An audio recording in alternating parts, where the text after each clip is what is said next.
My name is Cspan, and in the upcoming year, the political agenda of Congress seems to be quite full. From education to Social Security, the laundry list of Congress seems to be just too long to complete. However, we must remember that the political agenda is created and perceived directly by the public, and one of the most important topics on the minds of all Americans today has turned to gun control. For the law enforcement community, the main issue seems to be public access to certain items they should just never need, such as assault weapons, high-capacity magazines, and armor-piercing ammunition. For the major city chiefs, and that includes the police chiefs from all of the largest cities throughout the United States. Police chiefs have supported the assault weapons ban. They've supported the ban of high-capacity magazines. The people, however, seem to disagree. From 1990 to 2010, the percent of people asking for less strict gun laws has gone up by 35%.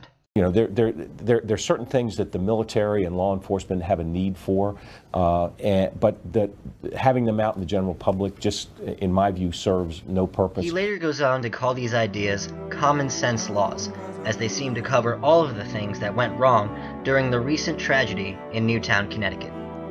On a daily basis, 32 Americans are killed and 140 are wounded in firearm-related crimes. However, you must also consider that only 2% of those firearms were purchased without a background check, and the rest were completely legal. We need a dialogue among people who are committed to common sense, sensible solutions. We need to do something about these guns, about the assault weapon of the kind that was used in the Newtown tragedy, and I'm very proud to join in Senator Feinstein's bill that will help put a stop to the proliferation of these assault weapons that have no purpose but to kill and maim human beings.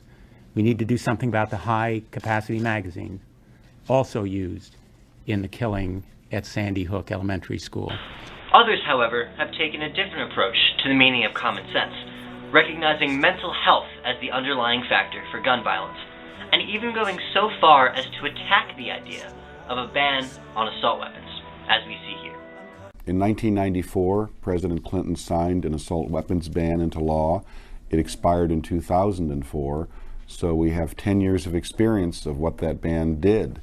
And frankly, a University of Pennsylvania study that looked comprehensively at all of that said that while there was some slight decrease in the use of assault weapons, it did nothing for overall gun violence.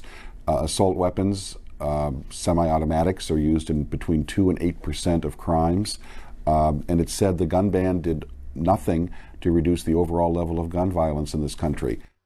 Fund then goes on to discuss the Newtown tragedy and the way he believes that it could have and should have been prevented. Laws. You know, Connecticut had the 5th strictest gun control laws in the country. At the same time, Connecticut was one of only 6 states that didn't have an assisted patient treatment program, which says that if you're showing real signs of being in danger to yourself or an danger to others in your community, the state can temporarily take you under custody and force you to take your medication.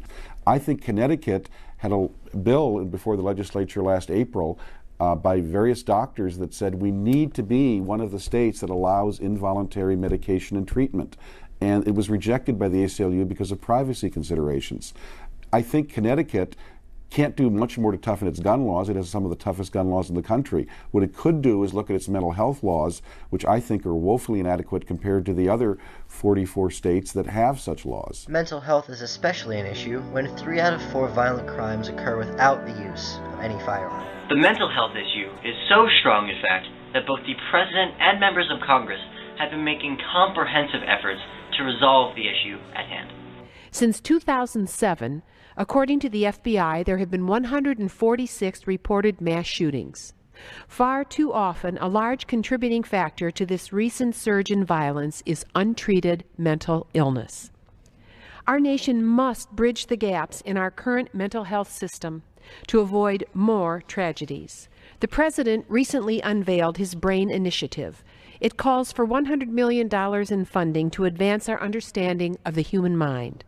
Further, Congressman McKinley of West Virginia and I have introduced H.R. 1615, the Examining America's Mental Health Services Act of 2013.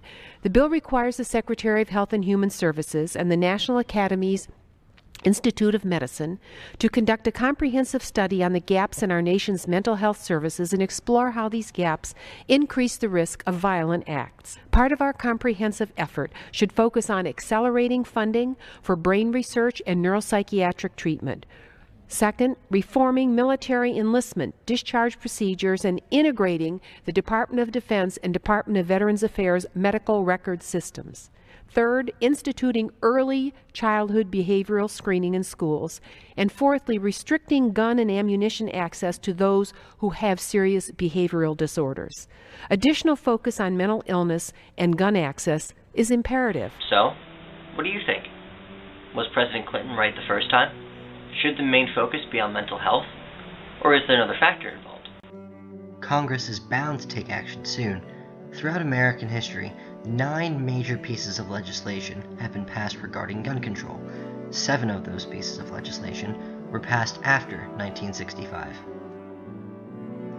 An example of legislation currently being debated is stronger background checks, which 90% of Americans seem to support. On the other hand, some argue that gun ownership actually decreases gun violence in major cities.